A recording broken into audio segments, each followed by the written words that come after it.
La teosofia si basa sull'idea che esiste una verità sottostante, che è incondizionata, atemporale e indescrivibile. Gli stati transitori della materia e della coscienza si manifestano in essa, in una gradazione che va dal più sottile al più denso, fino al piano fisico. Nell'universo tutto si manifesta con diversi gradi di vita o energia, coscienza e materia. L'evoluzione in cui crede Blavatsky è quella che muove dall'intelligenza superiore e che agisce secondo le leggi della periodicità e della ciclicità, ma anche del karma.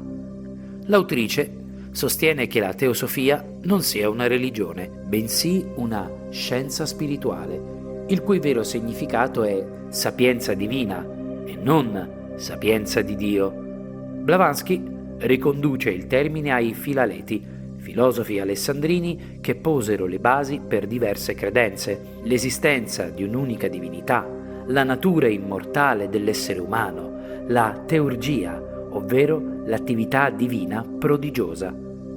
Scopo dell'attuale società teosofica è la realizzazione di una sorta di sincretismo che concili in un sistema comune in tutte le forme di spiritualità, come era in origine.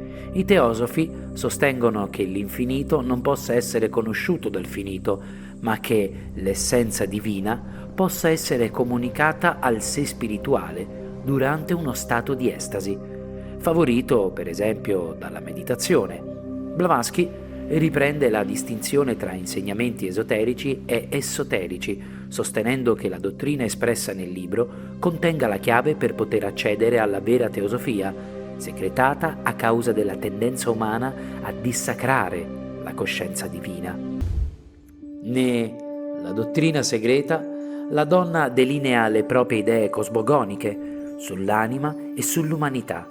Nel primo volume, Cosmogenesi, descrive l'origine e l'evoluzione dell'universo in termini derivati dalle credenze indù dello sviluppo ciclico. Per Blavatsky, la dottrina segreta del titolo corrisponderebbe all'insieme delle esperienze vissute da esseri superiori che avrebbero trasmesso degli insegnamenti all'umanità. Blavatsky fa poi riferimento alla sostanza principio, ovvero la realtà onnipresente e impersonale che contiene tutto. Il Dio teosofico è un principio divino universale, radice di tutto e all'interno del quale tutto verrà assorbito. L'universo sarebbe la manifestazione di questa sconosciuta essenza assoluta, che risulterebbe perciò velata, coperta dall'essenza materiale. Blavatsky ritiene che ogni cosa nell'universo sia cosciente e che sussista la legge delle corrispondenze, secondo cui il microcosmo è il riflesso del macrocosmo. La seconda parte del libro descrive le origini dell'umanità, prendendo le distanze dallo sviluppo umano dalle scimmie o da un antenato comune a entrambe le specie.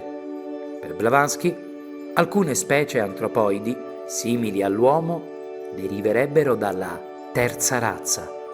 Le scimmie sarebbero il risultato dell'accoppiamento tra uomini e bestie. Blavatsky sviluppa il concetto delle 7 razze radice.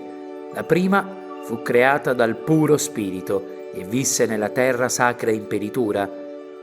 La seconda corrispondeva agli Iperborei, che vivevano al Polo Nord, allora in un clima mite. È qui che apparvero i corpi fisici. La terza razza viveva nel continente di Lemuria, nelle odierne Australia e Rapa Nui, e qui comparvero le caratteristiche sessuali. La quarta viveva in Atlantide con corpi fisici, ma poteri psichici e alta tecnologia.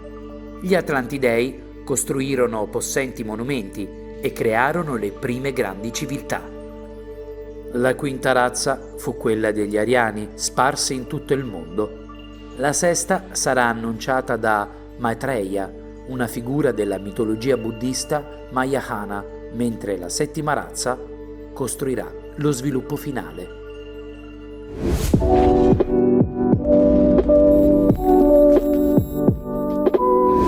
Per Blavatsky esistevano esseri umani informati su Dio e umani inferiori, popoli come gli Ariani, i Semiti o i Turaniani, che venivano considerati superiori, per esempio ai Boshimani o alle tribù africane, destinate all'estinzione. La donna riteneva che l'umanità avesse un unico sangue, ma una diversa essenza. La predominanza attribuita agli ariani influenzò molto il pensiero germanico, contribuendo a promuovere le idee razziali e antisemite di figure come Guido von List e più tardi dai nazisti. Nel libro Blavatsky si occupa anche di definire meglio la figura del teosofo sotto il profilo pratico.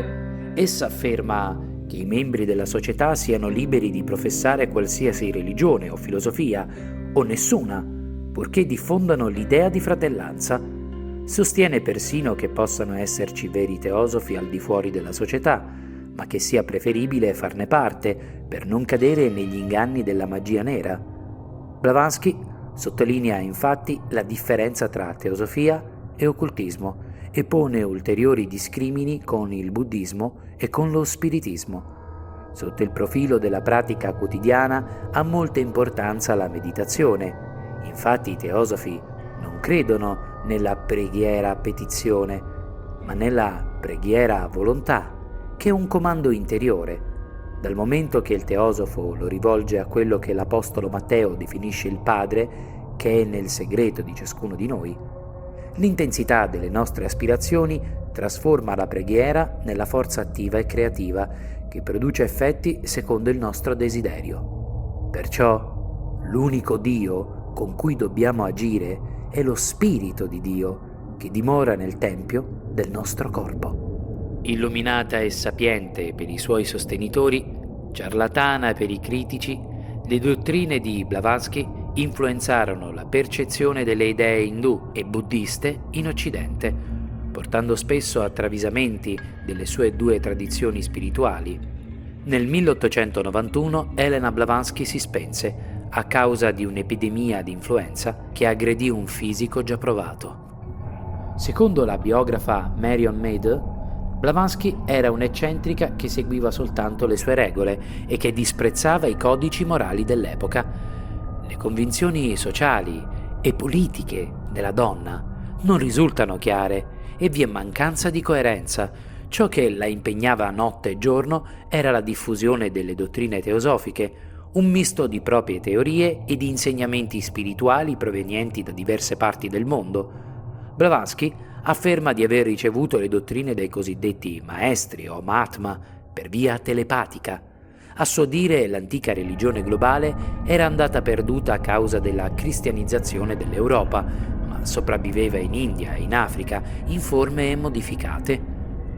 Delineò gli obiettivi della società teosofica, ovvero la formazione di una fratellanza universale senza distinzioni di sorta, l'incoraggiamento dello studio comparato di religione, scienza e filosofia, l'indagine sui poteri latenti nell'essere umano e sulle leggi inspiegabili della natura.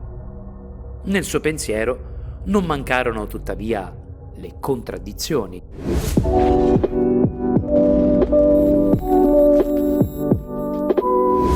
Per esempio, in un primo momento, Blavatsky insegnava che gli esseri umani erano composti da 3 parti separate, poi estesa a 7, ispirandosi al buddismo. In Iside Svelata negò la reincarnazione degli umani sulla Terra dopo la morte fisica, opinione modificata nella dottrina segreta, dove abbracciava una concezione orientale di reincarnazione basata sul governo del karma. Tra i critici più acuti di Blavatsky, l'esoterista René Guénon, che mostrò come il suo sapere fosse derivato da altri libri e non da maestri soprannaturali. Lo storico delle religioni Mircea Eliade affermò che la teoria dell'evoluzione spirituale di Blavatsky contraddiceva la tradizione orientale, che prevedeva una concezione antievoluzionistica della vita spirituale. Infine, Carl Gustav Jung fu critico nei confronti di ciò che percepiva come la natura speculativa e non empirica del pensiero teosofico di Blavatsky. Jung vedeva nell'inconscio collettivo e negli archetipi gli elementi centrali della psiche umana, un'idea che differiva dalle nozioni teosofiche dei piani astrali e della trasmissione esoterica della conoscenza. L'obiettivo iniziale della teosofia doveva essere l'interazione tra scienza e spiritualità, ma si può dire, in tal senso, che Jung si sforzò maggiormente di mantenere la psicologia analitica sul piano dell'empirismo, affinché non fosse vista come una forma di misticismo o di occultismo.